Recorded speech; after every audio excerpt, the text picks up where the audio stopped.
Religion touches the lives of most everyone in a society, whether in our own society or others around the world.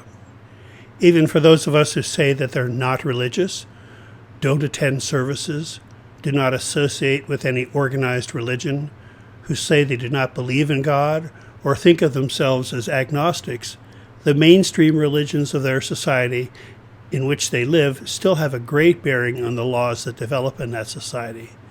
The two develop hand in hand. What is legal is also not sinful, and they support each other in the functioning of that society. And so it's worth the time to look a bit about the religious influences in the lives of the clients that you are going to serve.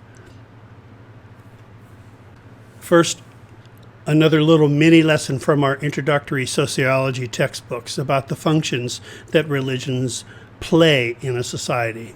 There are four primary functions that are key to the functioning of any society. First, religion promotes social solidarity. Think about the phrase, "one nation under God," in the Pledge of Allegiance to our flag, or look on your currency and see where it says, "In God we trust." The shared values of a religion create a sense of unity, common identity, and a linkage extending even outside the group of those persons who meet on a face-to-face basis. Secondly, religions consecrate crises. Think back to September 2001. A few days after those events, George Bush declared war from the pulpit of a national cathedral in a nationwide address. Oftentimes, such services occur in a religious institution because religions help members of a society to deal with the threats and hardships that they have to face and sometimes provides answers to difficult questions. Religions often offer comfort and solace as well. It gives life meaning beyond the immediate problems and enables individuals to function effectively in the face of danger, helping them to adjust to the problems of everyday life. First of all, think about when natural disasters occur. Oftentimes you'll see news reports from individuals who have gathered in churches, perhaps for the first time in a long time, to pray to God for support. This is a good example of that. Furthermore, religion is often used to help us get through tough times with the assurance that if we have a tough time in our lives here on earth, we'll be rewarded in the afterlife. Finally, religions reinforce the moral order. As I suggested in my opening comments, what is illegal in a society is also sinful in most mainstream churches in that society. Behavioral norms become moral imperatives. On occasion, religions can also spearhead change, but oftentimes, perhaps more often, religion tends to support the status quo and stabilizes society. Sociologists do see other roles of religion, as suggested here, provides those in power with a tool of social control, and also supports the status quo and reinforces the inequalities in a society in the process of doing so. Counsel in social work education requires that spirituality be addressed along with other types of diversity in social work education. The definitions of spirituality and religiosity are really quite different, and when we talk about spirituality and addressing it in our practice, we're generally not so much talking about formalized religions as we're talking about spiritual and religious beliefs and how they impact our clients' lives. But it is necessary to understand the meaning of religion in the life of the client in order to understand the whole client and to understand the worldview that they have. It's critical to explore the experiences that they've encountered as a member of a minority as a result of their religion and their beliefs. And it's vital to learn if the client's religious faith is important to them at all and learn how it's woven into their value and belief system. In doing so, we should be prepared to understand that the client might not feel comfortable with the professional that's working with them based upon the history that that client has had as a member of a religious minority.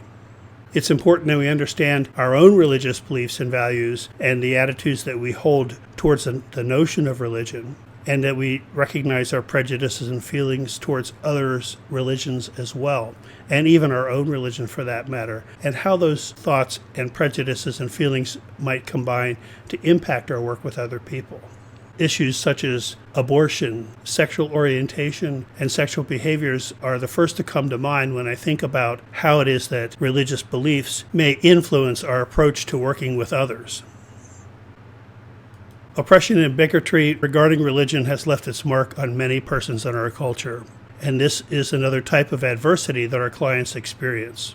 Religious oppression is often ignored, overlooked, or only addressed superficially and isn't fully incorporated into our assessment of clients. There are some very useful tools that you'll pick up along the way regarding spiritual assessments, and a discussion about religion and its role in clients' lives, as mentioned earlier, is something that's very useful for you to have. Religion serves to create a system of common understanding among its people that serves to bond them together and prescribe the manner in which they interact with the larger society. It defines how people are expected to treat each other, how to live their lives on a daily basis, and how they are to fulfill their roles in the family, the community, and the larger society. Sometimes these definitions can be very helpful for the client in navigating their way through life. Sometimes these definitions can be very confining and can make life very difficult for clients as well. Religion helps to motivate persons to follow customs and rules that are inherent in the society in which they live. It provides a buffer against being marginalized and a sense of togetherness, unity, and acceptance, and offers what is referred to here as compensators, that is, rewards in the afterlife. Conflict theorists would tell you, Karl Marx would suggest to you, when he referred to religion as the opiate of the masses, that this tendency to offer compensators is a way to preserve the status quo and to keep marginalized populations quiet, promising a reward later in life for living a good life here on earth. Finally, religion establishes a sense of belonging and an identity that is based in large part on religious identification. Children are very deeply impacted by their family's view of the world, and religion is a part of that view. It is important to keep in mind the collective history of the client's group and the historical experiences of that group, both as a religious group and as a member of society. The experiences that family members have had with members of other religious groups over the years also has a way of affecting the family's view of the world. Every culture, every religious group has its own set of values and practices that reflect the beliefs of the group, and these influence how the individual performs his or her social roles. So if you run into a situation where social role performance of a client is out of the norm, it might be worthwhile to consider the client's culture and religion and how they factor into this. Such factors as the roles of women, their views of children, manners of dress, and views of public requirements such as education, marital laws, and so on. Historically speaking, persons in religious minorities have been excluded from institutions and systems, and they've learned that the environment doesn't always welcome them into joining the majority. Our history in the United States is full of such examples, and here's a list of only some of them. Native American and Alaska Native religions were seen as savage and heathen as Christian missionaries established churches and boarding schools in the expansion to the west to Christianize those peoples. The phrase, "kill the Indian, save the man," reflected some of the attitudes of the Christian missionaries that interacted with Native Americans and Alaska Natives in the early days. More recently, in the 1850s and beyond, there was an actual American political party, actually called the American Party, which was more informally known as the Know Nothing Party. The Know Nothing Party was an outgrowth of the strong anti-immigrant and anti-Roman Catholic sentiment that started to manifest itself during the 1840s. They even ran a former president, Millard Fillmore, for another term as a member of their party, although he was not elected. In case you're wondering, the Know Nothing Party got its name because of the fact that the party itself kept its presence rather secret outside of their running a member of the party for president 1 or 2 years. And so members were instructed to say they knew nothing when asked about the party. I guess they weren't very proud of themselves. In 1882, Congress passed the Chinese Exclusion Act, the first time a whole people was excluded from the United States. And in the prejudiced language of that day, the Chinese were Buddhists, Confucianists, Taoists, and were thought of as pagans and heathens from the evangelical point of view. This was cited as one of the reasons why they needed to be kept out of the country. The KKK reappeared on the national stage in the early 1920s and agitated against racial minorities, immigrants, Catholics, and Jews. The Klan infiltrated the Democratic Party and in the state of Indiana actually took over the party and won the whole state. In the 1930s, when it might have mattered if the U.S. government had done something, the U.S. government instead excluded Jewish refugees from Nazi Germany from coming to America.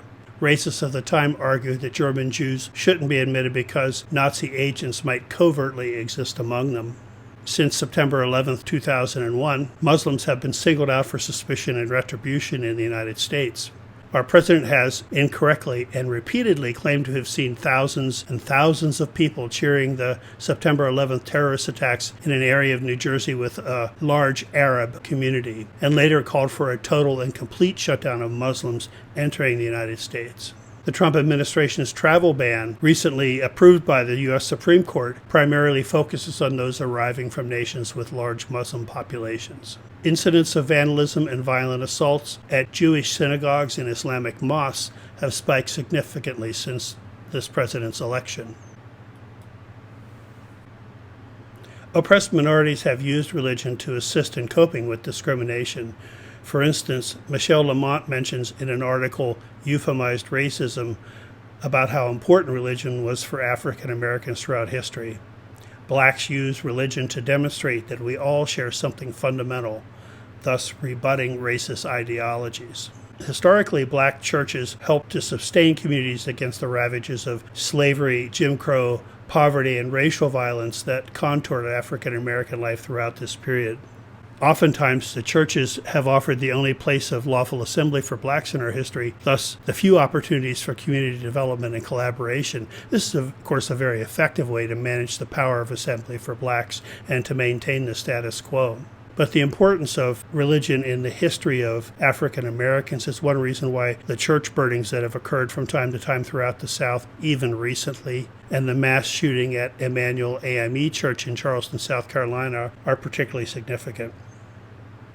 Black churches, specifically AME and Baptist, give spiritual, religious, and material sustenance to African American communities during and after slavery. The church drew from African folklore and religions and Christianity to develop a unique blending of a sectarian and secular belief system that allowed black people to survive slavery and its aftermath. The black church's radical humanism harbored a fierce resistance to slavery, a love of freedom, and a thirst for citizenship and equality that made it a hotbed of internal debates, discussions, and controversies over the best course for black liberation in America. This is from a website with an article, Why the Black Church Has Always Mattered. Many different religions in the United States have a lot of different ethnic roots, and this needs to be understood in the meanings, values, and standards of the culture from which they come. Religious teachings help members identify how to cope in many areas of life, including such things as identified here: marriage, sex, health, children, food and diet, death and burial, mental health and mental illness, and so on. These beliefs and practices may differ significantly from those with which we are familiar, and it's important in our work that we understand those differences. It's important that we avoid judging customs of those cultures based on our own culture as a norm, keeping in mind that the lens through which we view others always has its roots in our own upbringing, our own values, and our own core culture. Even those of us who have very carefully studied diversity and are committed to supporting other ways of life and other views of the world, nonetheless, we must be careful to be aware that our own upbringing will impact our interpretation of things around us. As I say here, in all areas of diversity, the social worker must approach clients with an open, accepting mind, the attitude of a learner. How our national systems interact with persons from religious minorities, both recently and historically, has shaped the person that we come in contact with into who they are today and how they respond to the systems and individuals with whom they interact. This may mean the social worker. While identifying and supporting the practices of persons from marginalized religious groups, we must be able to encourage clients to share their stories with us. This will convey the experiences of the client's life as well as the personal meaning of those experiences. It will give us an opportunity to learn about the discrimination that the clients themselves have experienced because of their religion, because this does help to shape their worldview. Keep in mind that the memories of prejudice and oppression experienced by previous generations in the client's life and how those stories have been passed down from older generations will impact their view today. So this short talk on religion may have some useful concepts for you to consider in your work and development in the areas of diversity, and I hope you'll let me know if any questions arise from this talk. Thank you.